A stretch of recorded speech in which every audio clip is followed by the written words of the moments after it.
अविनाशी शिव की का जो आशीर्वाद है वो मिला प्रधानमंत्री मोदी को और बहुत हद तक बीजेपी को, इसीलिए 303 का जो आप आंकड़ा देख रहे हैं वो दिख रहा है रुझानों में। इस वक्त न्यूज रूम में चलते हैं जहां पर अक्षय हमारे सहयोगी मौजूद हैं। अक्षय, जिस तरह से एक्टिविटी दिखी लगातार उत्तराखंड और उत्तर प्रदेश में, जिस तरह से बीजेपी खटाखट आंकड़ों में आगे आ गई है, जाहिर सी बात है कि ये बड़ा दिलचस्प रहा। मणिपुर और गोवा और पंजाब के चुनाव जो है विश्लेषक कह रहे हैं कि वो बहुत चौंकाने वाले नहीं कहे जाएंगे, वहां भी यही होना था। लेकिन सोशल मीडिया पर इस वक्त ज्यादा एक्टिविटी है, किस तरह की रिपोर्ट आपके पास और हमारी सोशल मीडिया टीम के पास? जी बिल्कुल, हमारे सहयोगी हमारे साथ मौजूद हैं, हम उनसे जानने का प्रयास करते हैं कि आखिर क्या कुछ इस वक्त सोशल मीडिया पर चल रहा है, क्योंकि तमाम तरह के मैसेजेस की बात की जा रही है।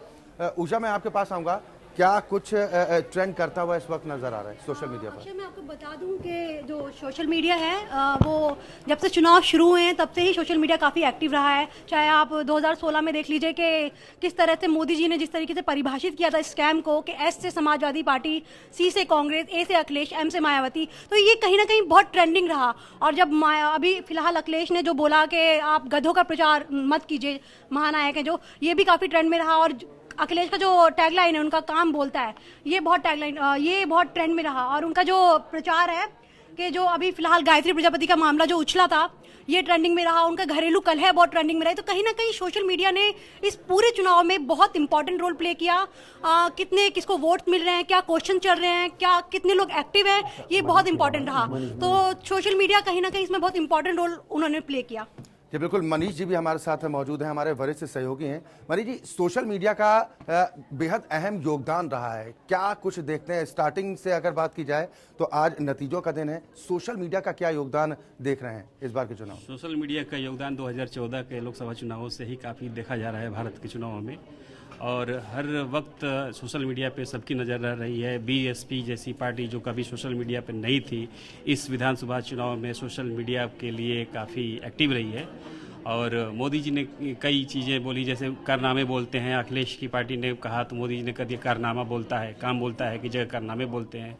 और यूपी इलेक्शन 2017, यूपी पोल्स, इस तरह के सैकड़ों टैग जो है काफ़ी पॉपुलर हुए और ट्रेंड में रहे। अभी उमर अब्दुल्ला ने भी एक ट्वीट किया है कि 2019 को हम लोग भूल जाएं, 2024 की तैयारी करें। ये सोशल मीडिया पे उनका रिएक्शन था। इस वजह से उनको लगता है कि उनका मानना यह है कि 2019 तक तो मोदी जी का जो ट्रेंड चल रहा है, 2024 में हम लोग तैयारी करें तो फिर इस तरह से चुनाव को दे पाएंगे। अमित मालवीय जी, इस जो जीत हुई है बीजेपी के उत्तर प्रदेश और उत्तराखंड में, जो रुझानों में जो दिख रहा है, इसका सबसे बड़ा श्रेय तो कोई शक नहीं कि प्रधानमंत्री मोदी को जाता है। लेकिन सोशल मीडिया पे जितनी एक्टिविटी की है बीजेपी ने, वो भी काफ़ी हद तक जिम्मेदार है। हालांकि आपके विरोध में सपा भी काफ़ी एक्टिव रही, बीएसपी भी सोशल मीडिया पर आ गई, लेकिन आपकी रणनीति सबसे तेज रही। कहां पर सबसे अच्छी रणनीति आपने बनाई आपके हिसाब से? देखिए, निश्चित रूप से इस बड़ी जीत का श्रेय हमारे प्रधानमंत्री श्री नरेंद्र मोदी और हमारे राष्ट्रीय अध्यक्ष अमित शाह जी और प्रदेश के तमाम जो बड़े नेता हैं उनको जाता है। उनकी रणनीति को लोगों तक पहुंचाने के लिए किस तरह से सोशल मीडिया के माध्यम का प्रयोग किया जाए, इस पे हमारी खासी पैनी नज़र रही। और पिछले 6-7 महीनों में जिस तरीके का हमने कैंपेन चलाया, जिस तरह से सपा और कांग्रेस की विफलताओं को, बसपा की विफलताओं को लोगों तक पहुंचाना, और केंद्र की सरकार ने जो अच्छा काम किया उससे लोगों को किस प्रकार से लाभ मिला, खासतौर से उत्तर प्रदेश के लोगों को लाभ मिला, ये जानकारी यही अच्छा काम बीजेपी का पंजाब में कुछ असर नहीं कर पाया। उतना ही आपने रणनीति पंजाब, गोवा और मणिपुर के लिए भी बनाई, लेकिन ये काम वहां पर क्यों फिर नहीं बोला? बिल्कुल, देखिए, मणिपुर में हमारा एक भी विधायक नहीं था। आज जो रुझान आ रहे हैं उसमें हम कांग्रेस से आगे चल रहे हैं। गोवा में बराबर की टक्कर है। गोवा छोटा प्रदेश है और वहां पे बढ़त 1 या 2 सीटों में ही निर्णय हो जाता है। वहां पे भी हम कांग्रेस से थोड़ा आगे चल रहे हैं। जहां तक पंजाब का सवाल है, पंजाब में भारतीय जनता पार्टी एक छोटा दल है। हम अकाली दल के साथ वहां पे एक अलायंस में हैं। वहां पे 2 टर्म की हमारी सरकार रही। कुछ परिस्थितियां ऐसी रही कि हमारे विरोध में कुछ तबका गया और उसकी वजह से हमें वो बढ़त नहीं मिल सकी। जी। लेकिन ओवरऑल चलिए। देखें तो भारतीय जनता पार्टी को एक बहुत ही व्यापक जनादेश मिला है और इन कितना चुनावों नंबर में। देंगे आप सोशल मीडिया के लिहाज से भारतीय जनता पार्टी के इस प्रदर्शन को? सोशल मीडिया पे जो कैंपेनिंग हुई है उसको कितना नंबर देंगे? देखिए, नंबर देने का काम तो जनता का होता है, लेकिन अगर हम सिर्फ आंकड़े देखें तो भारतीय जनता पार्टी पिछले चलिए। 1 महीने में जब ये चुनाव चल रहे थे उसमें सबसे ज्यादा बार उसका कभी भी जिक्र हुआ सोशल मीडिया पे तो वो भारतीय जनता पार्टी थी, और किसी नेता का अगर जिक्र हुआ तो वो स्वाभाविक तौर से मोदी का। प्रधानमंत्री जी। नरेंद्र मोदी जी थे। जी, बहुत बहुत शुक्रिया अमित मालवीय जी। बालेश्वर त्यागी जी हमारे साथ जुड़ गए हैं। बहुत बहुत स्वागत है बालेश्वर त्यागी जी, आपका वरिष्ठ नेता हैं आप बीजेपी के। ये जीत क्या आपने उम्मीद की थी, अप्रत्याशित है आपके लिए? हालांकि आप कहेंगे यही कि उम्मीद तो यही थी। यही चर्चा थी चारों तरफ कि बीजेपी जीत रही है और भारी बहुमत से जीत रही है। जी और के बारे में कहा जाता है कि जिस पार्टी में जाते हैं उसको जीत मिलती है।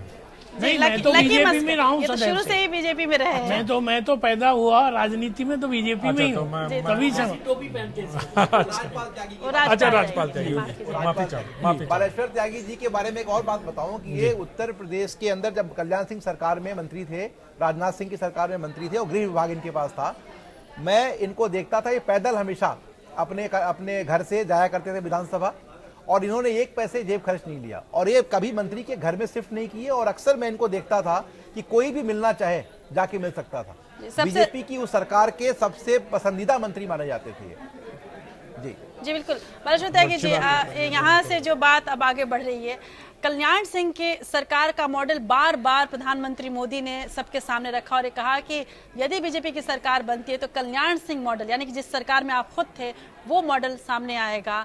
आपको क्या लगता है कि वाकई कल्याण सिंह मॉडल ही सामने आएगा? और एक अंदरूनी बात पूछूं आपसे, तो यदि आप बता सकें कि मुख्यमंत्री उस मॉडल को जमीन पर लाने वाला मुख्यमंत्री का चेहरा आपके हिसाब से कौन होगा? नहीं, ये तो मैं नहीं कह सकता कि चेहरा कौन होगा, लेकिन जो कल्याण सिंह जी के सामने चुनौती इस बार कुछ ज्यादा होंगी जी मुख्यमंत्री जो भी बनेंगे। और वो इसलिए होंगी कि एक तो प्रदेश की जनता की अपेक्षाएं बहुत हैं।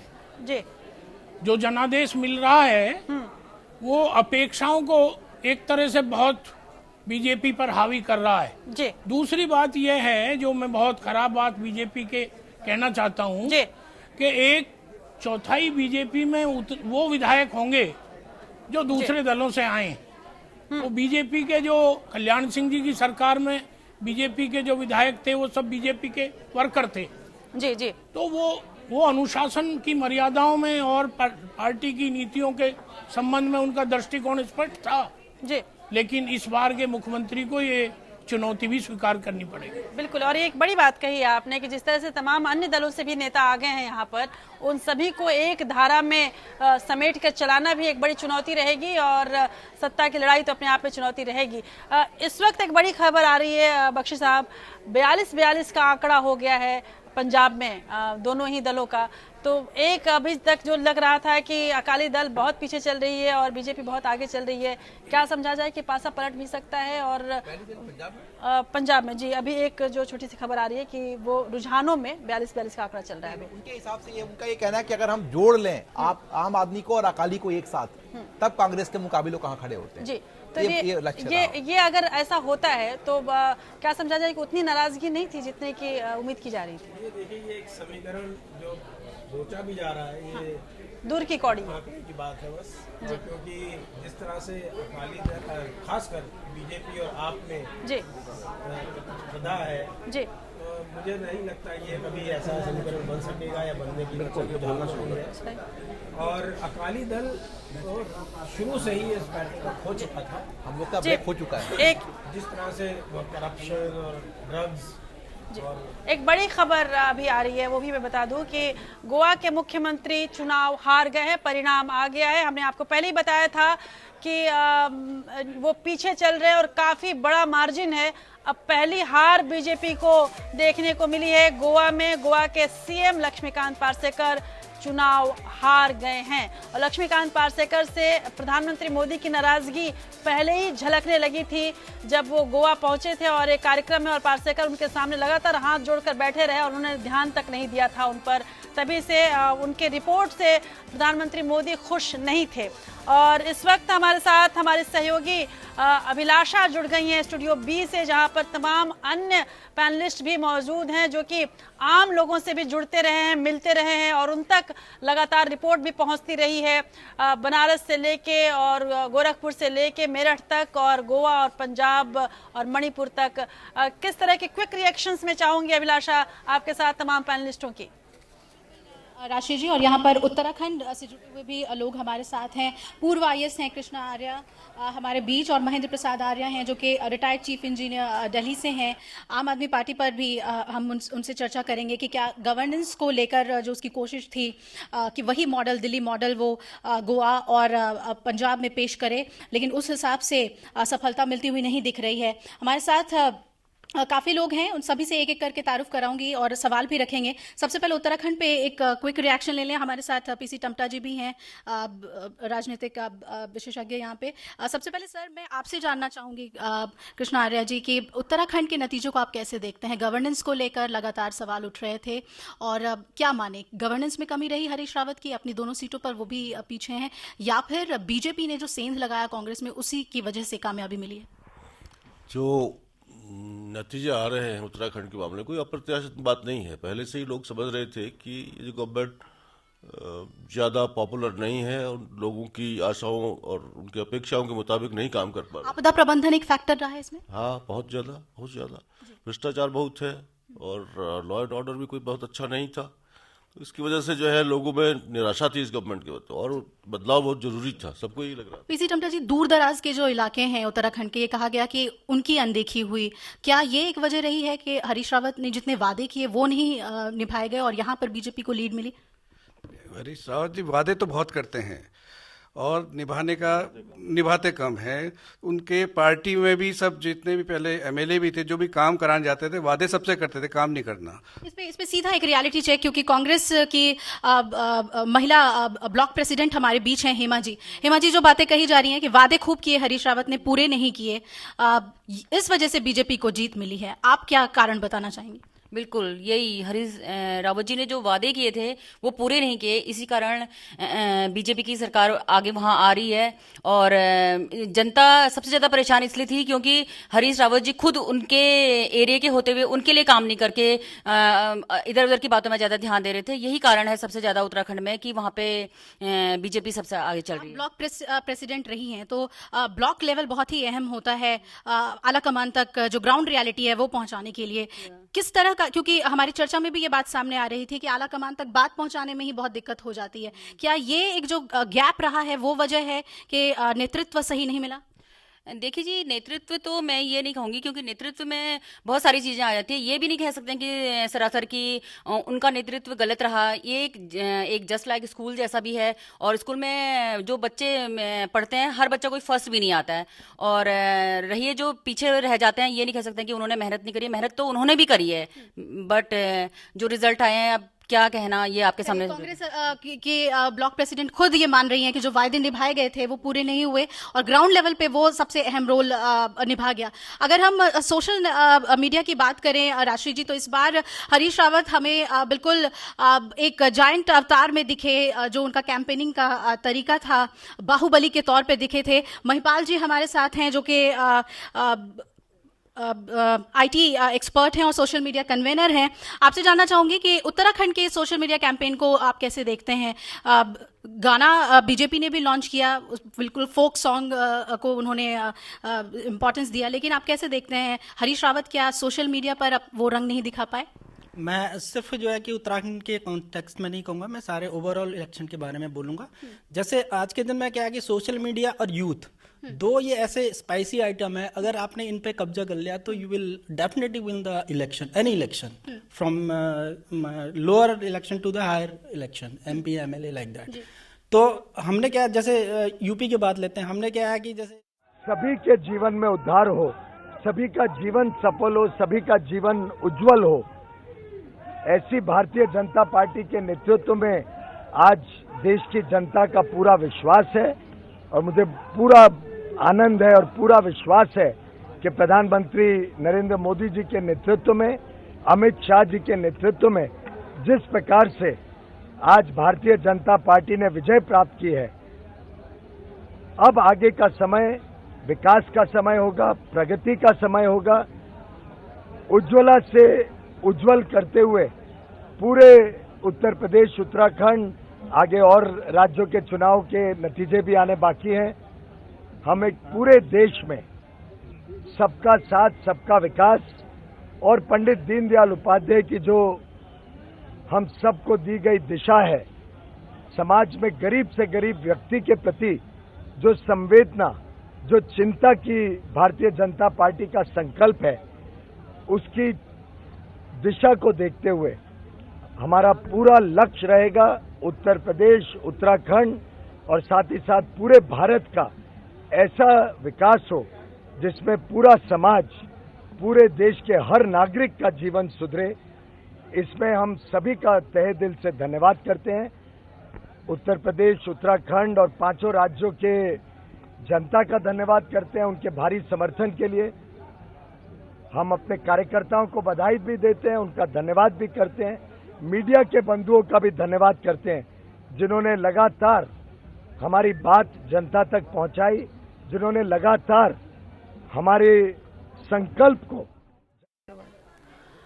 पीयूष गोयल की प्रतिक्रिया आपने देखी और अभी आप हमारे स्टूडियो बी से देख रहे थे कि तमाम जो पैनलिस्ट हैं वो क्या कह रहे थे और हमारे साथ हमारा पूरा पैनल जुड़ा हुआ है और हमारे तमाम सहयोगी भी लगातार हम तक रिपोर्ट पहुंचा रहे हैं। इसके पहले कि मैं आगे बढ़ूं, आपको ये बता दूं कि जो अभी तक उत्तर प्रदेश में जितने प्रतिशत वोट मिले हैं, जो इलेक्शन कमीशन के साइट के हिसाब से यदि हम बात करें तो बीजेपी को 39% लगभग 39.9% वोट है, बीएसपी 22.1 और एसपी 21.8 और कुल मिलाकर है ये आंकड़ा जो है, आप तमाम राज्यों की हम बात कर रहे हैं, सभी राज्यों के का औसत जो है वो है 39.9 BJP, BSP 22.1, SP 21.8, INC 6.3, IND 2.4 और आरएलडी है 2.1%। यानी कि ये जो आंकड़ों का खेल होता है वो बड़ा दिलचस्प होता है चुनाव में और जरा से हेर फेर से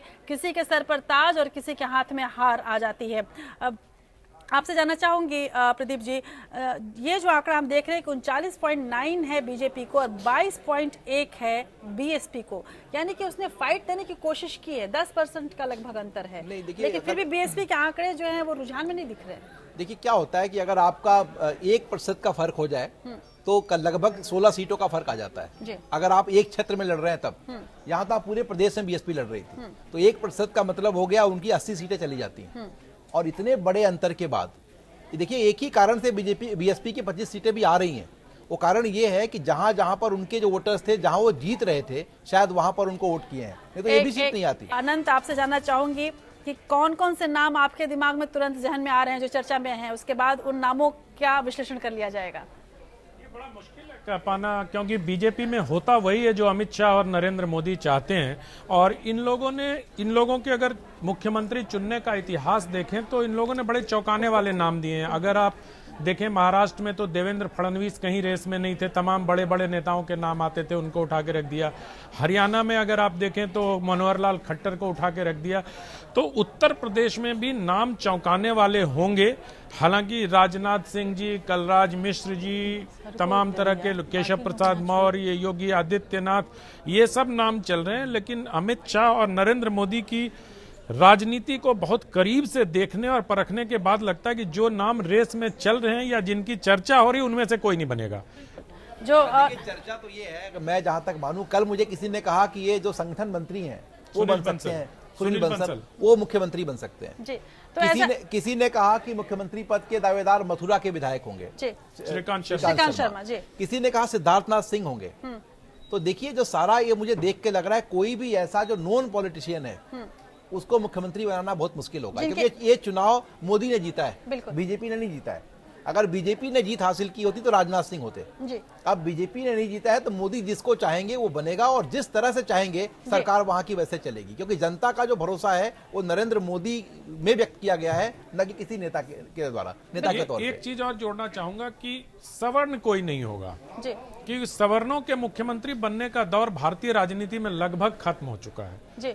ये मुझे ऐसा लगता है कि उत्तर देवेंद्र प्रदेश, फडणवीस तो ब्राह्मण ही हाँ है। देवेंद्र फडणवीस ब्राह्मण है, लेकिन उत्तर प्रदेश की राजनीति में जिस तरह से ओबीसी ने गोलबंद होकर भारतीय जनता पार्टी को वोट दिया है, उससे यही लगता है कि शायद कोई ओबीसी से या एमबीसी से ही मुख्यमंत्री होगा। कितनी उम्मीद करे त्यागी जी की कोई महिला भी हो सकती है? ये भी तो इतिहास आप जोड़ दे वहाँ पे एक वो कर दीजिए, बीजेपी की तरफ से एक महिला उम्मीदवार को आप लोग रखें। हो सकता है, वो भी हो सकता है। और अगर ऐसा होता है तो कौन सा नाम आपके जहन में तुरंत आ जाएगा? अभी मुझे तो कोई ध्यान नहीं आ रहा है। तो इस तरह से कि फौरी तौर पर मैं कह सकूं कि कोई महिला हो सकती है, लेकिन महिला के बनने की उम्मीद हम लोग कर सकते हैं एज ए महिला। अभी 8 मार्च बीता है, 2 ही 3 दिन का फर्क है, तो एक महिला को भी आप दे सकते हैं। उमा भारती जैसी मजबूत नेता हैं भी उनके पास, लेकिन क्यों बोलते हैं स्मृति ईरानी एक अच्छा चेहरा हो सकती हैं और वो भी बन सकती हैं।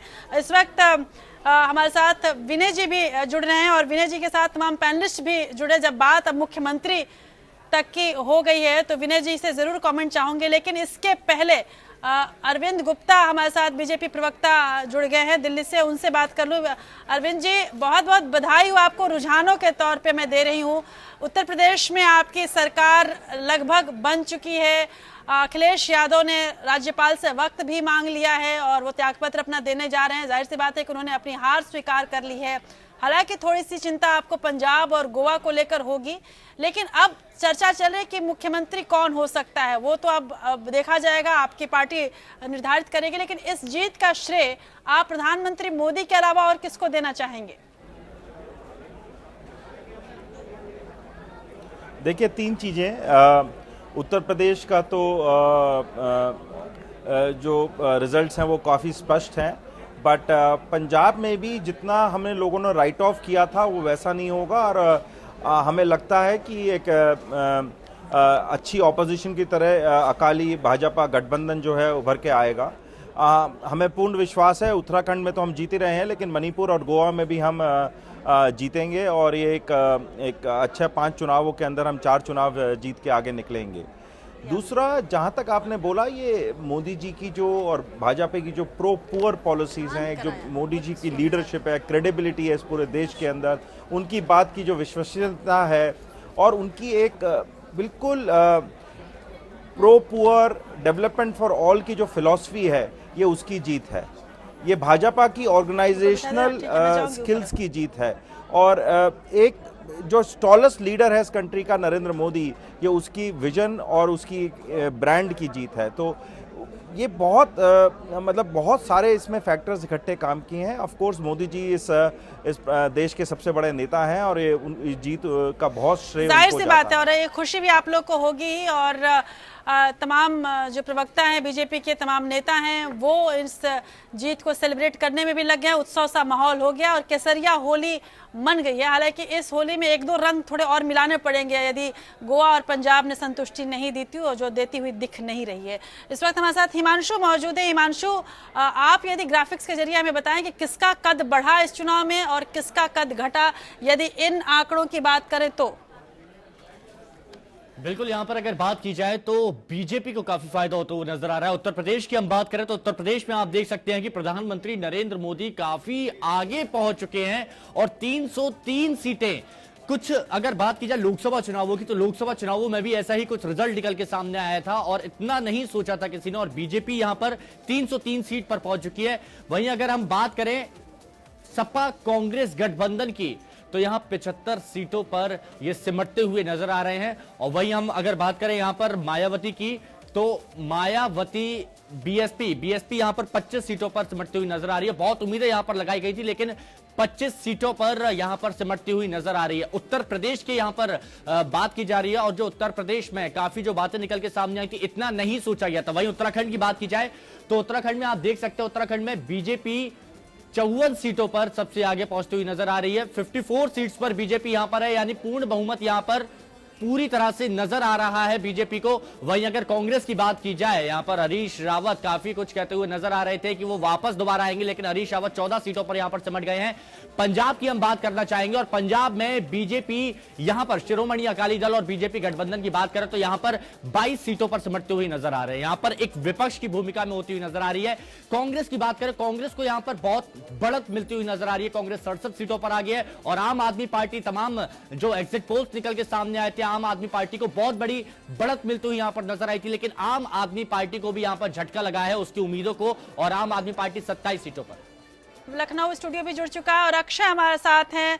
काफी डेस्क पे अलग अलग जो हमारे राज्य के डेस्क हैं वहां पर काफी रिपोर्ट आ रही है। कई कैंडिडेट्स जो कि जीत चुके हैं उनकी भी रिपोर्ट आ रही है। अक्षय, क्या कुछ हलचल उत्तर प्रदेश और उत्तराखंड, मणिपुर, गोवा और पंजाब डेस्क पर? जी बिल्कुल राशि जी, जिस तरह से रुझान अब धीरे धीरे लगभग सामने आते हुए नजर आ रहे हैं। उत्तर प्रदेश की अगर बात की जाए तो यहाँ पर भारतीय जनता पार्टी न सिर्फ पूर्ण बहुमत की सरकार बनाती नजर आ रही है बल्कि बम्पर सीटें भी लेती नजर आ रही है। नीरज जी, मैं आपसे जानना चाहूंगा, आखिर भारतीय जनता पार्टी की तरफ से सबसे बड़ा मुद्दा वो कौन सा था जो हिट कर गया? देखिए, मुझे लगता है कि नोटबंदी एक बड़ा मुद्दा था जिसका खुलकर जनता ने समर्थन किया बीजेपी को।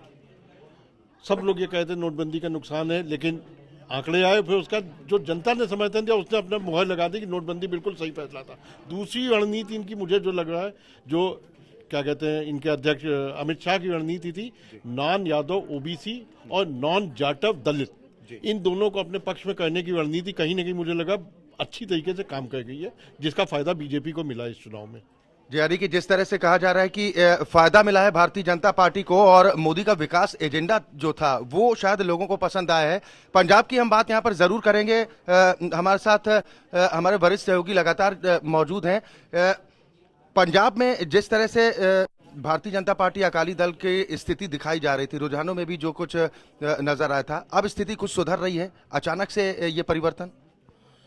बहुत ज़्यादा सुधार नहीं है। बहुत स्पष्ट आपको बताऊं कि कांग्रेस जिस तरीके से कांग्रेस के रुझान 70 सीटों पर आगे दिखाई दे रही है और अकाली दल और बीजेपी को 20 सीटों के आसपास रुझान दिखाई दे रहा है, उससे लगता है कि अकाली दल के प्रति जो नाराजगी है और नेतृत्व के लिए सरकार के प्रति जो नाराजगी है, उसने इनको माझा क्षेत्र से, जहां इनका बहुत दबदबा और वर्चस्व हुआ करता था अकालियों का, वहां भी बिल्कुल उलट स्थिति हो गई। पिछली बार जितनी सीटें, 6 सीटें से ज्यादा कांग्रेस को हासिल हुई थी, उससे भी आधी सीटों पर अकाली दल दिखाई दे रहा है। तो स्थिति माझा में भी जब समर्थन सहयोग नहीं मिल रहा है, मालवा में आप और कांग्रेस ने बहुत बुरी तरह से नुकसान पहुंचाया है। सिर्फ दोआब है जहां पे अकालियों की प्रतिष्ठा थोड़ी बहुत बरकरार नजर आती है। जी बिल्कुल, और धीरे धीरे रुझान भी सामने आते जा रहे हैं। हम गोवा का भी जिक्र यहाँ पर जरूर करेंगे। हमारे साथ कृष्णा रजत मौजूद हैं। कृष्णा जी, क्या स्थिति फिलहाल देख रहे हैं गोवा में? गोवा में मुख्यमंत्री चुनाव हार चुके हैं लक्ष्मीकांत पार्सेकर, और जैसा कि हम लगातार बता रहे हैं, रुझानों में कांग्रेस आगे चल रही है और सरकार बनाती हुई सी दिख रही है। और कहीं ना कहीं अब मुझे लग रहा है कि अभी तो वैसे बीजेपी के लिए खुशी का मौका है, खुशी के पल हैं। उत्तराखंड और यूपी में उन प्रचंड बहुमत की तरफ वो बढ़ रहे हैं, लेकिन गोवा पे बैठ के ज़रूर आत्ममंथन होगा और ये भी बात होगी कि मनोहर पर्रिकर को सेंटर में लाना क्या उनके लिए भारी पड़ा, गोवा के जो मुख्यमंत्री थे, और आपके लिए भी सेटबैक है। आपको भी एक बार बैठ करके अब आगे की रणनीति तैयार करनी होगी। अभी मौजूद हैं अक्षय और अभिलाषा के साथ, तमाम पैनलिस्ट भी मौजूद हैं। उनसे एक क्विक रिएक्शन जरूर चाहूंगी। ये जो तमाम आंकड़े आ रहे हैं और जिस तरह की खुशियां बीजेपी के खेमे में दिखाई दे रही हैं, जाहिर सी बात है कि केसरिया होली मनाने की पूरी तैयारी हो गई है बीजेपी के अंदर। अभिलाषा, और आपका बैकग्राउंड भी बिल्कुल रंगीन है, किस तरह का क्विक रिएक्शन आपके साथ तमाम पैनलिस्टों का? जी बिल्कुल राशि जी, क्विक रिएक्शन हम लेंगे, लेकिन क्योंकि आम आदमी पार्टी से कृष्णा रजत जी ने कंक्लूड किया, जल्दी से हमारे साथ महेंद्र प्रसाद आर्य हैं जो रिटायर्ड चीफ इंजीनियर दिल्ली के हैं। दिल्ली के गवर्नेंस पे, मॉडल पे कोशिश थी गोवा और पंजाब को जीतने की आम आदमी पार्टी की, क्या लगता है क्या कमी रही? जो भी वायदे उन्होंने करे थे उनको निभाना चाहिए था, लेकिन वो नहीं निभा पाए। मैं तो कहूँगा यूथ के लिए उनको बहुत बड़ा एक ब्लूप्रिंट बनाना चाहिए था कि लोगों को कैसे मैक्सिमम ज़्यादा से ज़्यादा अगर ये ट्रेंड है तो दिल्ली में फिर वापसी कर सकते हैं? हो सकता है, हो सकता है। चलिए जल्दी से हम पंजाब की बात कर लेते हैं। यहाँ पे मेजर आपसे जानना चाहेंगे सुरेंद्र पुनिया जी, क्या वजह है कि पंजाब में बीजेपी अकाली दल को इतना सेटबैक लगा? देखिए, पंजाब में अकाली दल और बीजेपी को तो सेटबैक लगना ही था, लेकिन जो सबसे बड़ा सेटबैक लगा है वो लगा अरविंद केजरीवाल को, क्योंकि अरविंद केजरीवाल ने जो श्री अन्ना हजारे के जो सिद्धांतों की जो राजनीति थी उनको सारे को पैक करके जंतर मंतर के ऊपर जो नीम का पेड़ वहाँ पे टांग दिया और जनता को इतना बेवकूफ़ बनाया है। आज देश का पूरा यूथ है उनको छोड़ के आज फिर नरेंद्र मोदी के साथ आ गया। उनकी जो राजनीति है वो एंटी करप्शन से हटके एंटी मोदी राजनीति हो गई है और जनता को स्वीकार नहीं है। चलिए इस पर जल्दी से जो वरिष्ठ पत्रकार हमारे साथ हैं, यहाँ हमारे साथ बी आर गुप्ता जी भी हैं। बी आर गुप्ता जी, जहाँ उत्तर प्रदेश की ज़्यादा चर्चा हो रही है केसरिया रंग की, वहाँ केसरिया रंग जो सिमटा है पंजाब और गोवा में, उसके पीछे क्या वजह मानते हैं? वजह ऐसा नहीं है। देखिए, आम आदमी आज भी 40 से 20% पैसिव वोटर है जिन्होंने वोट नहीं दिया है। जो 60% वोटर है उसमें से आप देखिए कितने परसेंट वोट मिला है किसको। समस्या ये आ जाती है हमारे सामने कि हम लोग चुनाव को 2-3% में, अभी प्रदीप जी कह रहे थे कि कैसे आदमी खो देता है चुनाव को। 28%, 22% टोटल हो जाता है, 50% वो आदमी हार जाता है और 39% वाला आदमी सत्ता में आ जाता है।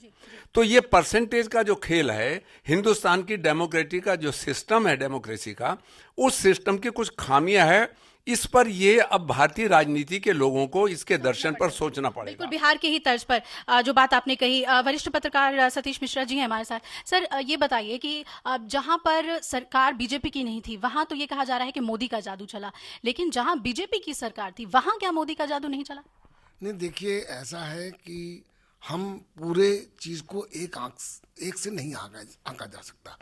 देखिए, जहां पर सपा, जैसे उत्तर प्रदेश में सपा की सरकार थी, अब जो सपा ने गलतियां की, सपा ने जो वायदे नहीं किए, सपा ने जो यादवीकरण किया एडमिनिस्ट्रेशन का, उस सबका खामियाजा सपा को उठाना पड़ रहा है। और वहाँ बीजेपी एक सशक्त चैलेंजर के रूप में उभरी और मोदी जी की जो स्वीकार्यता थी वो उत्तर प्रदेश में सबसे ज़्यादा हुई। एक आपको ये भी सोचना पड़ेगा कि हिंदी हार्टलैंड में जहाँ बीजेपी हमेशा से स्ट्रांग रही है भारतीय जनसंघ के ज़माने से, वहाँ पर आप देखते हैं कि मोदी जी जैसे नेता स्वीकार होते हैं और अगर आप किनारों पे जाते हैं तो वहाँ पर मोदी जी की उतनी एक्सेप्टेबिलिटी नहीं होती जितनी कि उत्तर प्रदेश में, बिहार में भी थी, पर बिहार में हार गए। उत्तराखंड में देख रहे हैं उसी प्रकार की है। और जितना हिंदी हार्टलैंड, चाहे मध्य प्रदेश है चाहे वो राजस्थान है, वहाँ पर उनकी क्रेडिबिलिटी कहीं ज़्यादा है।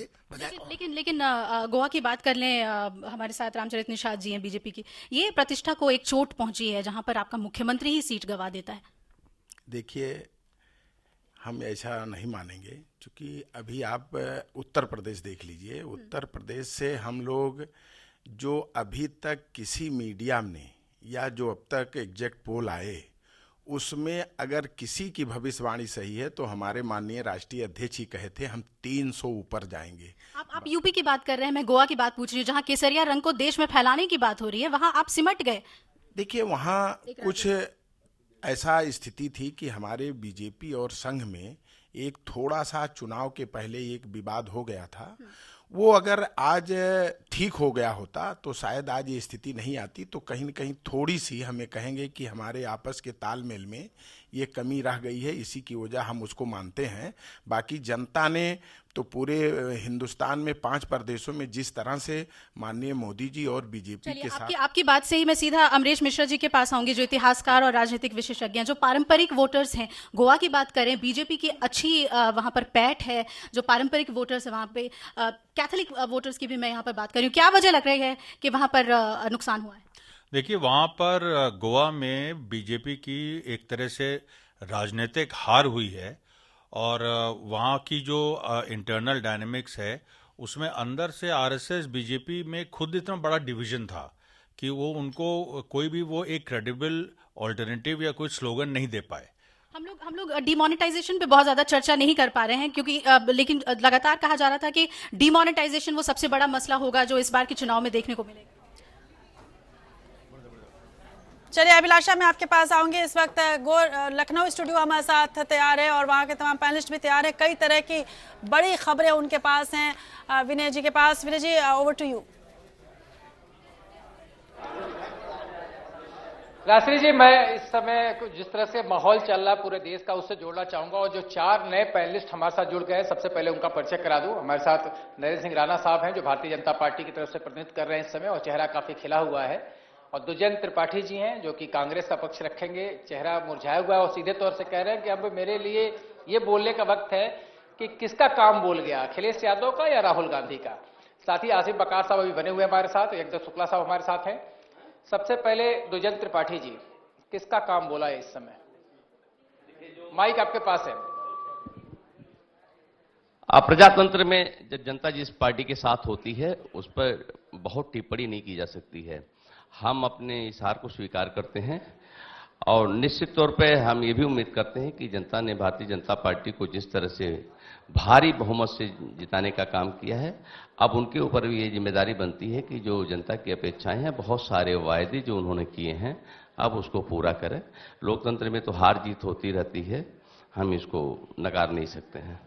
राणा साहब, आपको उम्मीद थी कि इतना तगड़ा जनादेश आएगा? क्योंकि सब लोग कहते थे कि 91 जैसे हालात हम पैदा करने की कोशिश कर रहे हैं, लेकिन 303 सीटों पे बढ़त अचंभित करती है। नहीं, निश्चित रूप से जो है 2014 में हम 337, यदि 73 लोकसभा सीटें जोड़ते हैं तो उन पे हमने 337 विधानसभा सीटों पर जीत दर्ज की थी। और हम बराबर ये कहते थे कि जिस नरेंद्र मोदी जी के नेतृत्व में उत्तर प्रदेश ने 73 सांसद दिए हैं, और वही नरेंद्र मोदी जी, ये बार बार कहा जाता रहा कि नहीं ये विधानसभा चुनाव है, वो ये कहते थे कि नहीं ये लोकसभा का सेमीफाइनल है और ये जो है नरेंद्र मोदी जी के काम पर वोट पड़ेगा। तो उत्तर प्रदेश की जनता इस बात को बखूबी समझ रही थी कि ये अपना जो पाप है, अपना जो भ्रष्टाचार है, अपनी जो लड़ाई है, उसको छुपाकर कहीं केंद्र की तरफ ढकेल रहे थे। और नरेंद्र मोदी जी बड़ी कुशलता से हमें कल दारा सिंह को हराना, 19 का चुनाव 19 में लड़ेंगे ना, ये कह रहे थे कि 17 में ही दिखा दीजिए कौन कौन से दाव आपके पास और शेष हैं। तो हम भी बहुत सावधानी से चल रहे थे और पूरा विश्वास था जनता पे कि वह निर्णय उत्तर प्रदेश के हित में करेगी, और निर्णय उन्होंने किया है। शुक्ला साहब, कहा था सत्ता जिधर चौधरी उधर, लेकिन न सत्ता के करीब जाने की दिखाई दे रही है चाहत, और न तो अब लगता है कि किसी तरीके से आप उस भूमिका में भी आ पाएंगे कि किसी के साथ हाथ मिला सके। लगता है कि कठिन दौर है आपके लिए। सराखों पर, हेलो, जनता का फैसला है, सराखों पर है। हम अपनी कमी को देखेंगे कहां पर कमी रह गई, और अब जो जिम्मेदारी बीजेपी पर पड़ी है उत्तर प्रदेश की, उसको देखें कहां तक वो पूरा करते हैं, किसानों के, गरीबों के हित में कहां तक काम करते हैं, और उसी के बाद फिर निर्णय करेंगे हम कि क्या करना है। चलिए, जीतने वाले के ऊपर जिम्मेदारी बढ़ी है। बकार साहब, आप क्या कहेंगे? जो परिस्थितियां अभी आपके सामने हैं, अब तो सीधे तौर पे आप जवाब मांगेंगे उन वादों के साथ जो घोषणा पत्र के माध्यम से रखा गया था, जिसको संकल्प पत्र नाम दिया गया था कि बीजेपी क्या करती है, लेकिन जनादेश को देखकर कुछ हैरानी हो रही है। बड़ी खबर आ रही है इसके पहले कि आपके जो पैनलिस्ट हैं इसका जवाब दे रहे हैं, जाहिर सी बात है उनके ऑडियो हम नहीं सुन पाएंगे।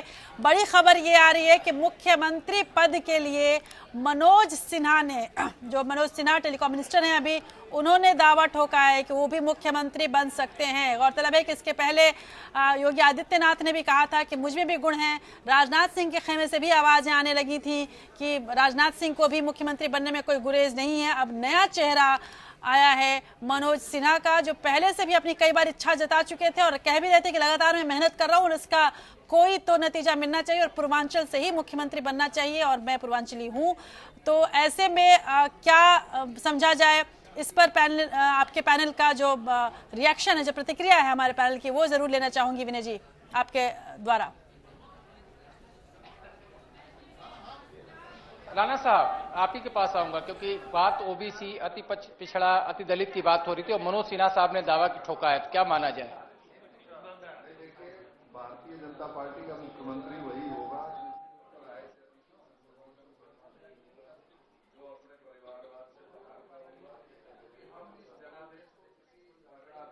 या उत्तर पश्चिम करके नहीं देखते हैं।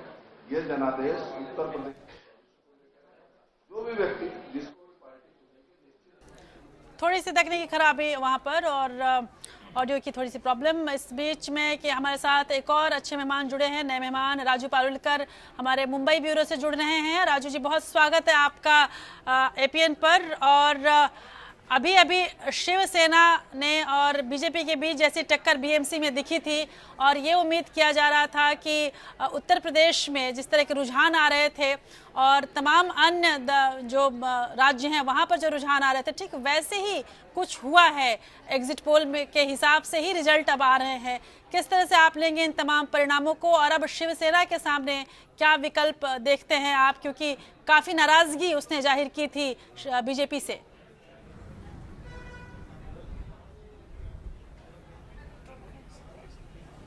अभी ऐसा है कि यूपी के जो रुझान आ रहे हैं उससे साफ दिखाई दे रहा है कि ये ना कि बीजेपी की लेकिन नरेंद्र मोदी जी की जीत है और ये मानना पड़ेगा, उनको बधाई देनी चाहिए। और उन्होंने अपने सामने जितने विकल्प थे सारे विकल्प उन्होंने खत्म कर दिए और करीब करीब उत्तरांचल और उत्तराखंड और यूपी में या उत्तर प्रदेश में कमल खिल चुका है, ऐसा अब मानने के लिए कोई संदेह नहीं है। लेकिन ये बात भी देखनी चाहिए कि जहां पर सक्षम नेतृत्व था, जैसे कि पंजाब में कैप्टन अमरिंदर सिंह थे और वहां मोदी जी ज्यादा जा नहीं पाए, वहां पर सीधी तौर से कांग्रेस को जीत हासिल हुई। इसका मतलब कांग्रेस की अंदरूनी नेतृत्व का संघर्ष जो चल रहा है उसमें यह दिखाई दे रहा है कि देश को राहुल गांधी का नेतृत्व पसंद नहीं है, एक बात। और दूसरी बात, मैं डिमोनेटाइजेशन के बारे में कहूंगा कि ये चुनाव कोई डिमोनेटाइजेशन के मुद्दे पे लड़ा नहीं गया था। डिमोनेटाइजेशन के परिणाम जो है धीरे धीरे और आएंगे, 10-12 महीने बाद आएंगे, तब पता चल जाएगा कि डिमोनेटाइजेशन था क्या, क्योंकि आम आदमी को अभी तक डिमोनेटाइजेशन है क्या या पता भी नहीं चला है, तो वो धीरे धीरे पता चल जाएगा। लेकिन ये बात तो माननी पड़ेगी कि मोदी जी को हराना इतना आसान काम नहीं है। सारे विपक्षी दल को यह मानना पड़ेगा, मोदी जी जहां उतरते हैं वो इलेक्शन चुनाव वो करीब करीब जीत ही लेते हैं और वो ठान लेते हैं कि जीतना है तो वो जीत लेते हैं। उत्तर प्रदेश के लिए मैं ये कहूंगा कि विकास का एजेंडा उन्होंने बाजू में रखा था, ये भी बात हमें देखनी चाहिए। या वहां पर उन्होंने एक ध्रुवीकरण की कोशिश की और वो उसमें कामयाब हो गए और वो बात मुझे थोड़ी सी आश्चर्य की लगती है, क्योंकि आज तक मोदी जी ने हमेशा डेवलपमेंट का मुद्दा आगे रखा और वो जीते हैं। इस बार उत्तर प्रदेश में उन्होंने बिहार से उन्होंने समझ लिया कि वहां पर ध्रुवीकरण करना बहुत जरूरी है और वैसे उन्होंने करके दिखाया। लेकिन बिहार में एक और बात थी कि बिहार में यूं हारी बीजेपी हारी क्योंकि वहां भी नेतृत्व नीतीश का चेहरा था। जी जी जी राजू जी, और वाकई प्रदीप जी यहाँ पे एक जो बड़ी बात आ रही है, तमाम पैनलिस्ट से इसके बारे में ज़रूर पूछूंगी मैं कि ध्रुवीकरण की राजनीति से पार नहीं पा पाई उत्तर प्रदेश को। जब भी जीतना होता है तो ध्रुवीकरण की राजनीति का कार्ड खेलती है बीजेपी, और इस बार भी वही क्या यहाँ पर विकास का मॉडल चला नहीं। देखिए ऐसा नहीं है, मुझे लगता है कि जो नोटबंदी का फैसला था इससे जो वर्ग व्यापारी वर्ग था या जो एक मध्यम वर्ग या उससे ऊपर का जो वर्ग था वो इसका आलोचक था, लेकिन जो निचला तबका था उसको लगता था कि मोदी जी ने एक बहुत बड़ा कदम उठाया है जिससे कि उनकी गरीबी दूर होने वाली है। कांग्रेस ने गरीबी हटाओ का नारा दिया था और गरीबी हटाने के लिए सबसे पहले अमीरी का हटाना जरूरी है, तो जब तक आप वो नहीं हटाएंगे गरीबी नहीं हटेगी, ऐसा समझने के बाद से वहां पे उनका एक विश्वास बन गया था। जितने पिछड़े हैं और जितने भी ऐसे लोग हैं जो मध्यम वर्ग के नीचे के तबके में आते हैं वो सारे लोग प्रधानमंत्री के साथ थे, उनकी घोषणा के साथ। और प्रधानमंत्री ने भी एक तय कर रखा था कि हम कभी भी इस मामले पर किसी व्यक्ति को सामने नहीं रखेंगे मुख्यमंत्री के तौर पे, अगर किसी को देखना है चेहरा तो मेरा चेहरा देखे। और यही कारण था कि उन्होंने जब भी कोई बड़ा फैसला लिया है अपने दाएं बाएं किसी को रखा नहीं, सीधा फैसला उनका होता था। और उस फैसले के ऊपर जो वहां की जो भी नेता होते थे पार्टी के, उनके पास समर्थन करने के अलावा विकल्प नहीं था। फैसला मोदी जी ने ले लिया है, आपको समर्थन करना है। अब यही हालत होगी उत्तर प्रदेश में। अब दावे चल रहे हैं, एक नया नाम, हम लोगों ने कई नाम बताए थे, अब मनोज सिन्हा का नाम आ गया। तो मनोज सिन्हा भी तभी बनेंगे अगर मोदी जी का आशीर्वाद होगा। मनोज सिन्हा मंत्री इसलिए बन पाए थे क्योंकि उन्होंने कहा था गाजीपुर में चुनाव में जीतता नहीं अगर मोदी जी नहीं आते वहां पे। ये बिल्कुल सही भी है क्योंकि वो सीट उनकी हारी हुई सीट थी। उनका जो उनकी पॉलिटिक्स थी कि भूमिहार पॉलिटिक्स करेंगे, बिरादरी का वोट होगा, मगर जब ऐसी सीट पे कॉन्टेस्ट किए जहां पे उनके बिरादरी के वोट नहीं थे, वहां पर चुनाव जीतना मोदी के बिना संभव नहीं था। इसलिए हर कोई क्रेडिट मोदी को दे रहा है और मोदी के हाथ में ही होगा अगले मुख्यमंत्री का फैसला भी। और बदवार साहब यहीं पर डर भी है, ये क्रेडिट के पीछे ही एक डर छुपा हुआ है कि जैसे ही मोदी वैसे भी लार्जर देन लाइफ उनकी एक पिक्चर आइकन बन गए हैं, कहीं अब ये उससे आगे न बढ़ के अब एक ऊंचाई के बाद पार्टी कहीं नीचे न गिरने लगे? राशि, इसी से ही मैंने बात शुरू की थी। आई एम ग्लैड कि इसी बात पे हम फिर आ गए हैं। बड़े नेता वो होते हैं जो हार में गम नहीं खाते, और जब विजित होते हैं और जब विजय पाते हैं, जिस तरह के पाने जा रहे हैं, उसमें उनका और दिल बड़ा हो जाता है। उनको अपना हाथ और बढ़ाना पड़ता है, बिकॉज उनको ये याद रखना पड़ेगा कि उन्होंने सिर्फ यूपी नहीं जीती है, मगर वो एक हिंदुस्तान के नेता हैं, सिर्फ यूपी के नेता नहीं है। अभी जो राजू पोरेकर कह रहे थे, सही कह रहे हैं बिल्कुल, कि जो डिमोनेटाइजेशन का मैक्रो इफेक्ट है वो अभी 9-10 महीने के बाद पता चलेगा, क्योंकि गांव का आदमी जो पीड़ित था, जो खड़ा हुआ था, जो रिवर्स माइग्रेशन हुआ था, वो तो चलता ही रहता है। आप देखेंगे आम हिंदुस्तानी जो है बेचारा बैंकों के सामने कहीं भी लाइनें लगी रहती हैं उसकी, और उसको आदत हो जाती है, आदत हो जाती है, और कहते हैं माना जाता था ऊपर से किसी ने कुछ किया तो ठीक किया।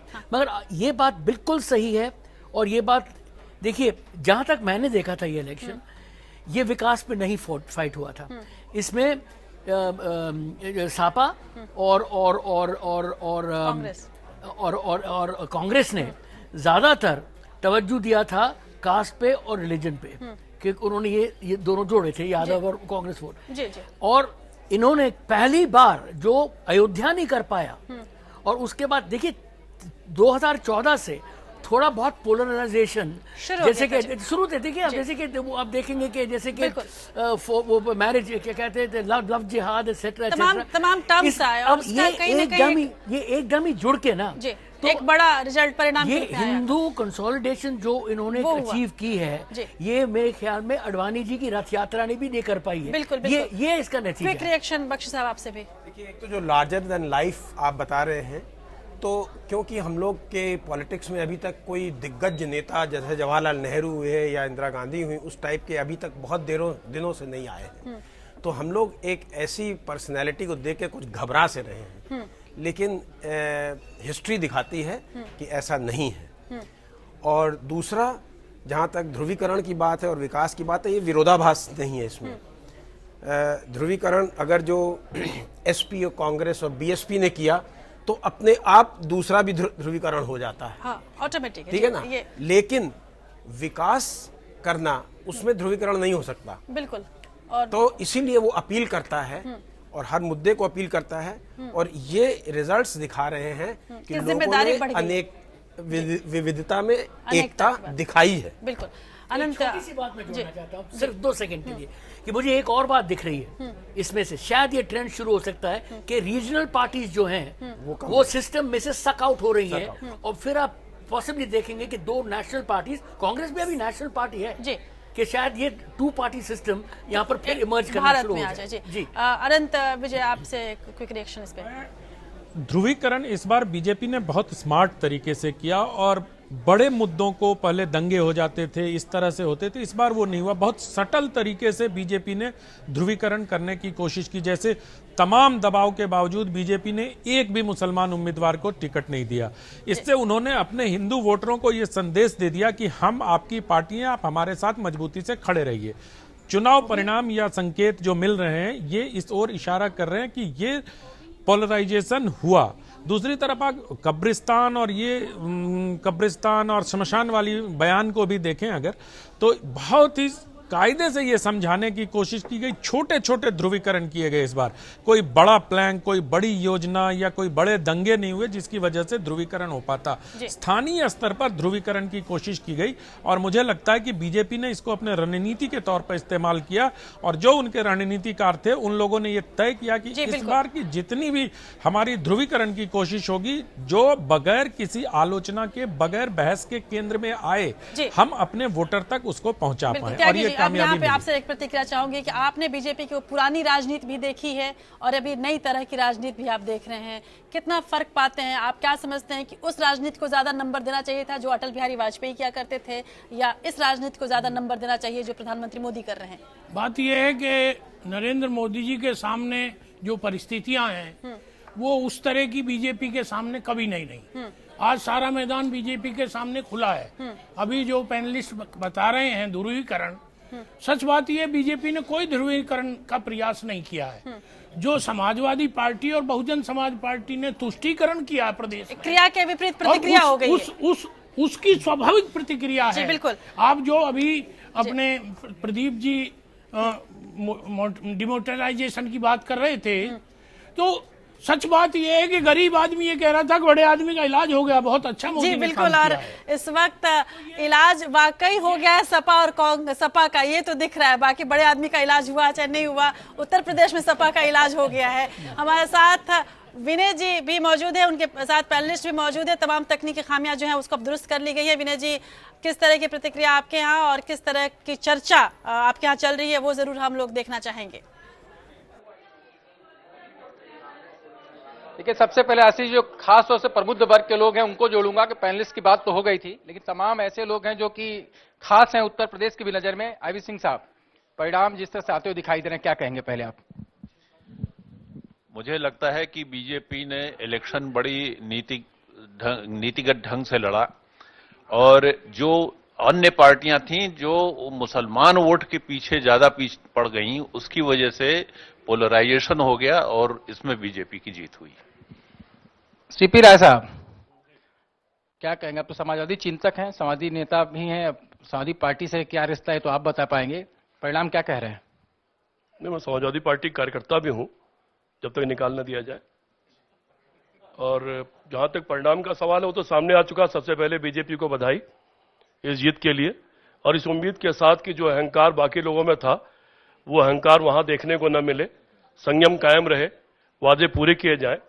बाकी समीक्षा तो बाद में होगी, और समीक्षा है दिमाग में कि परिणाम क्यों आए हैं, लेकिन मैं नहीं चाहता कि यहाँ इस फोरम पर उस समीक्षा के जिक्र करूं।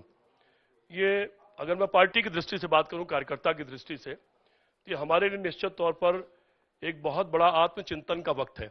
और हम जैसे लोग जो एक लड़ाई लड़ रहे थे और पार्टी को संभालने की कोशिश कर रहे थे, और उसमें हमें राय देने लगे लोग कि आप बुजुर्ग हो गए हैं, आउटडेटेड हो गए हैं, संन्यास ले लीजिए, तीर्थ यात्रा पर चले जाइए, जवानी कुर्बान टाइप के लोग। मुझे लगता है कि वो अब थोड़ा आत्मचिंतन करना पड़ेगा। बहुत सी चीजें हमें दिख रही थी, और ऑफ द रिकॉर्ड आप जैसे साथियों से ये बात होती थी, और मुझे लगता है जो आंकड़ा हम बता रहे थे वो शायद अपने बारे में हमारा आंकड़ा वो सही निकला है। महान साहब हमारे साथ हैं, बैंकार भी हैं और कुछ अच्छा कुछ सुनाने के मूड में हैं। देख रहे हैं आत्मचिंतन, जवानी कुर्बान, कई चीज चली है। आपके पास कोई शब्द है इस समय? नहीं, इस समय स्थिति यह है कि कहते हैं, किसी ने कहा है कि बेवफा के प्यार को दिल में न पालिए, बेवफा के प्यार को दिल में न पालिए, जामुन के पेड़ पर कभी झूला न डालिए। इस समय जो उत्तर प्रदेश में हो गया है वह जामुन के पेड़ पर धोखे से झूला पड़ गया है, और उसी के नतीजे सामने हैं। ये तो कुर्सियां हैं, तो मैं ये कहना चाहता हूं कि हो गई आज फिर से खफा कुर्सियां, लो चली भी गई इस दफा कुर्सियां, ये किसी की कभी भी न होकर रही, बेवफा बेमुरव्वत हैं ये कुर्सियां। सर्वेश असाना साहब, इसका कोई जवाब आपके दिमाग में है? इस समय सब लोग जवाब ही तो दे रहे हैं और कर क्या रहे हैं, हम लोग देख रहे हैं। लेकिन ये जो परिणाम निकले हैं, एक साहित्यकार के नाते मैं ये कहना चाहता हूँ कि जो भी राजनीतिक पार्टियां हैं वो जनता से जो वायदे करती हैं, जब उनको पूरा नहीं कर पाती हैं तो जनता ऑप्शन में चली जाती है। अगर मैं हाथ से कवि हूं और मैं फूहड़ सुनाने लगता हूं तो लोग दूसरे रस के कवि के पास चले जाते हैं। इसी प्रकार से राजनीतिक दलों के साथ भी है, अगर हम अपनी बातों पर ठीक से खरे नहीं उतर पाते हैं तो लोग दूसरे को चुन लेते हैं। मैं व्यंग्य थोड़ी देर बात करूंगा, थोड़ी देर बात करेंगे। अब जाफर मीर अब्दुल्ला साहब, एक सवाल आईपी सिंह साहब ने कहा कि पोलराइजेशन हुआ खास तौर से, उसका एक नतीजा है कि इस तरीके का परिणाम देखने को मिल रहा है। देखिए, जितनी अय्यारी, जितनी मक्कारी इस इलेक्शन में देखी है, अच्छे लोग जो हैं उनकी अब कोई कद्र नहीं है। जो एक फोबिया बनाया जाता है उस पर पब्लिक बह गई, रिजल्ट्स आ गए हैं। अब ये जरूर देखना है कि जो वादे किए गए हैं उनको पूरा किया जाए। और एक चीज जरूर कहूंगा कि ये जो खास तौर से जो हम लोगों का एक माहौल है, जो एक अच्छा माहौल है, जो एक गंगा जमनी माहौल है, जो एक सेकुलर माहौल है, उसमें दरार न डाली जाए और उसमें एक यूनिटी रखने की कोशिश की जाए। और जो लखनऊ का माहौल है उसको तबाह और बर्बाद न किया जाए। इसके असरात पूरे हिंदुस्तान के ऊपर बहुत बुरे होंगे और कोशिश यही की जाए कि मिलजुल के रहा जाए, सबकी कद्र की जाए, अच्छे आदमियों की कद्र की जाए, जो वादे किए जाएं वो पूरे किए जाएं और अच्छा एक मजबूत मुल्क बनाया जाए। केसी जैन साहब, अभी बात आई कि ये जवानी है कुर्बान वालों, लोगों ने कहा कि आउटडेटेड हो गए हैं लोग, उनको बाहर कर दिया गया और परिणाम सामने है।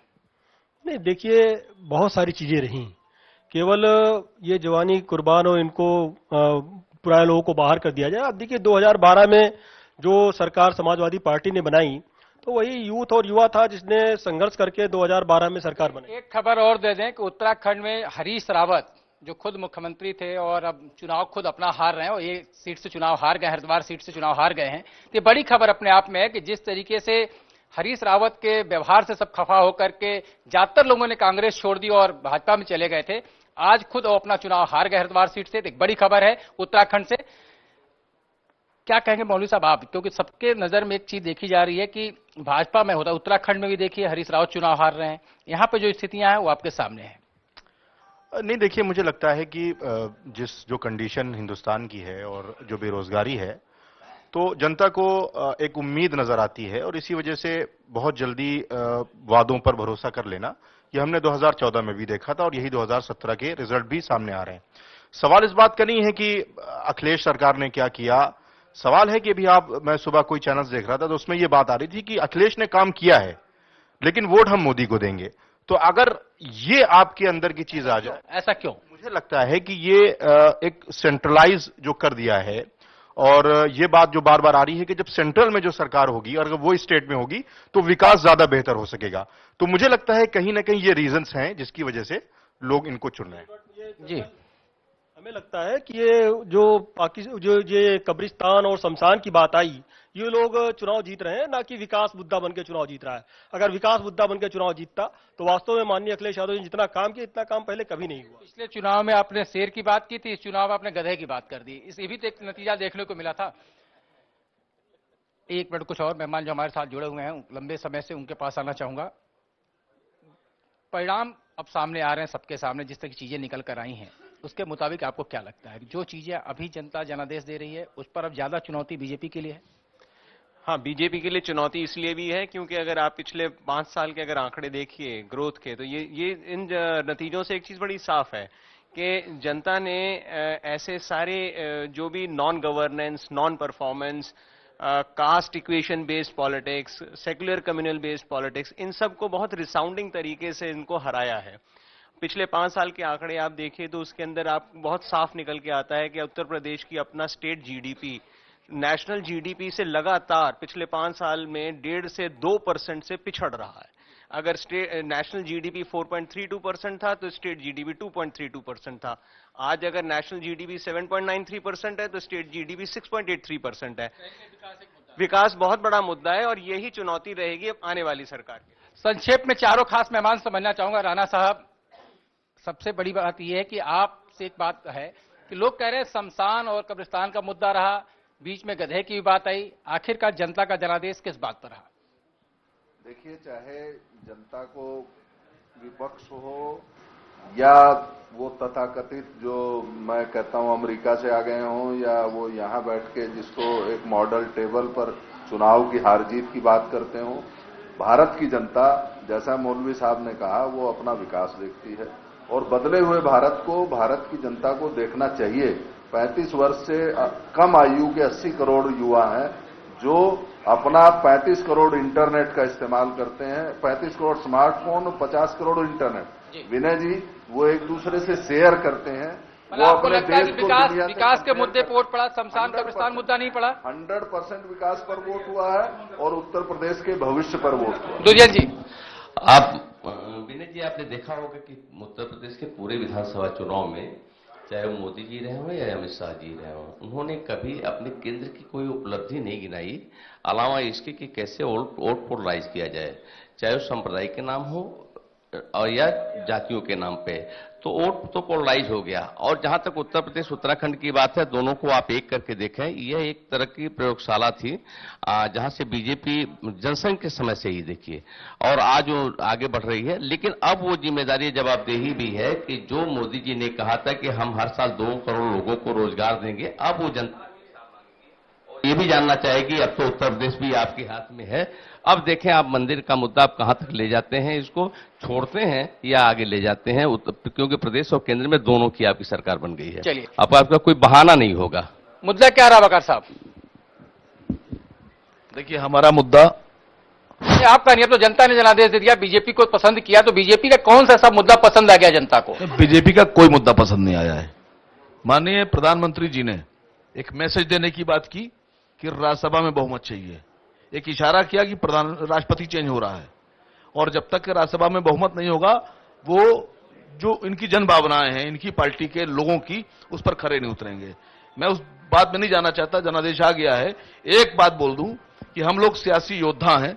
योद्धा जंग हारने के बाद भी हिम्मत नहीं हारता है, नई जंग की तैयारी करता है। हम हिम्मत नहीं हारे हैं, हम अगली जंग की तैयारी कर रहे हैं, और हमारे अपने मुद्दे हैं, हम उनको लेकर आगे जाएंगे। चलिए, जंग की बात है, शुक्ला साहब क्या कहेंगे आप? केंद्र में सरकार आई थी बीजेपी की, तो बहुत से सपने दिखाए थे। अब प्रदेश में भी उनकी सरकार आ गई है सपने दिखाकर। अब इन दोनों के सपनों का कितना असर होता है, कितने सपने साकार होते हैं, इसके आधार पर 19 में की चुनाव की तैयारी हम करेंगे, और उसके ज्यादा कुछ नहीं कहना। जी चलिए, कम से कम सीधे सपनों की बात आ रही है निकल करके। सतीश राय साहब, क्या लगता है, जनता का जो जनादेश है अब तो स्वीकार करना सबको है, चाहे विपक्षी हो, चाहे कोई जो कितने लाख विरोधी हो, आपको लगता है जनता ने खुले दिमाग से वोट दिया है? खुले दिमाग से दिया, मुद्दों पर दिया है, और विश्वास करके दिया है कि इस प्रदेश में एक जो बदलाव की छटपटाहट थी, वो छटपटाहट पूरी होगी, और भारतीय जनता पार्टी जो गांव गरीब और किसान का मैक्सिमम जो वोट पाई है, उनके विश्वास पर खरे उतरेगी। इस विश्वास के साथ जनता ने वोट किया है। चलिए, एक खास मेहमान अभी तुरंत हमारे साथ जुड़ी हैं, सदाब फातिमा जी, जो गाजीपुर से आती हैं, अखिलेश सरकार की कैबिनेट मंत्री थी, और अखिलेश सरकार में काम करते हुए अखिलेश का शायद काम पसंद नहीं आया, अखिलेश ने इनको बर्खास्त कर दिया, और चुनाव का टिकट भी आपको नहीं मिला। और समाजवादी पार्टी क्या हालात है इस समय उत्तर प्रदेश में, आपसे छिपा नहीं है, क्या कहेंगे? तो ले लेने दीजिए, अभी तो मैं ऊपर से नीचे आ रही हूँ सीढ़ियाँ चढ़ के। जी बताएं प्लीज, मेरे लिए 1 मिनट रुक के बोलेंगे, सोच लीजिए तब तक फिर बोलने के लिए। आपको क्या लगता है जो जनादेश मिल रहा है उसमें क्या कहेंगे? देखिए, ये प्रदेश की जनता ने ये सोच करके भारतीय जनता पार्टी को चुना है कि उत्तर प्रदेश की सरकार हमेशा कहा करती थी कि दिल्ली से जो पैसा आता नहीं है, और मोदी जी कहते थे मैंने पैसे भेजे हैं, उन्होंने खर्च नहीं किए हैं। अब जनता असलियत देखना चाहती है कि 3 साल 2.5 साल दिल्ली में झूठ बोल करके निपटा, यहाँ कितने दिन तक निपटाओगे। अभी हमारे एक साथी जो कह रहे थे, वही कहानी मुझे बड़ी अच्छी पसंद आई कि एक सुंदर लड़की है लेकिन बेअकल है, जब तक उसकी सुंदरता देखते रहो पसंद आती रहेगी। सुंदरता देख करके मोदी जी की लोग पसंद करते रहे हैं, और आप जब रिजल्ट आएगा सामने इनका काम का, तो उसका जनता करेगी 2019 में। बस मैं तो चाहूंगा कि इनको जनादेश दिया है, बधाई देता हूं, लेकिन ये कितना काम करके दिखाते हैं। किसान मजदूर बंद कारखाने कितने चलाएंगे, किसानों को मुआवजा कितना दिलाएंगे, उद्योगपतियों को जो 22,000 करोड़ दिया है ये किसानों को कब दिलाएंगे। इसी तरीके के जितने वादे किए हैं, सीमा पर 2-3 जवान रोज मर रहे हैं, उनको कब बचाएंगे। इन वादों के साथ मैं चाहूंगा कि इनको बधाई भी दे दूं, यही ज्यादा अच्छा है। आमिर हैदर साहब, जो बात करें मुद्दों की याद दिलाई जाएगी और सीधे तौर पर उनसे हिसाब मांगा जाएगा, क्या पहले दिन से या कुछ वक्त देंगे उत्तर प्रदेश में उनको? देखिए, मैं चचा कहलाता हूं, इसीलिए चचा कहलाता हूं कि साफ बात करता हूं। अभी ये पोलराइजेशन की बात हो रही थी, हमारे मौलवी हजरात फान पड़ते हैं इलेक्शन में, और हमें याद है एक मौलवी है बीजेपी का वोट देने कह रहे थे, अब की सपा को कह रहे थे हमारे दामाद को बनाओ, ये कर रहे थे। कुछ मौलवी ऐसे थे, उनकी वजह जब आप कहिएगा कि बीजेपी कह रहा हो तो पोलराइजेशन दूसरी तरफ नहीं होगा। तो पोलराइजेशन जिम्मेदार हमारे वो मौलवी हैं जो वक्त के हिसाब से बिकते रहते हैं। मेरा कहना सिर्फ ये है। दूसरी बात मैं कहना चाहूंगा कि ये सरकार आई है, मेरे हिसाब से अगर जो ये इन्होंने कुछ काम दिलाए हैं, लोगों ने सोचा कि पिछली मरतबा 2014 में इन्होंने बात कही थी, उनको उम्मीद रखती है कि 2014 में पूरे काम इसलिए नहीं कर पाए कि उनको यूपी में सरकार नहीं थी, दोनों सरकार मरकज की यहाँ हो, इसलिए लोगों ने वोट दिया है बड़ी उम्मीद से।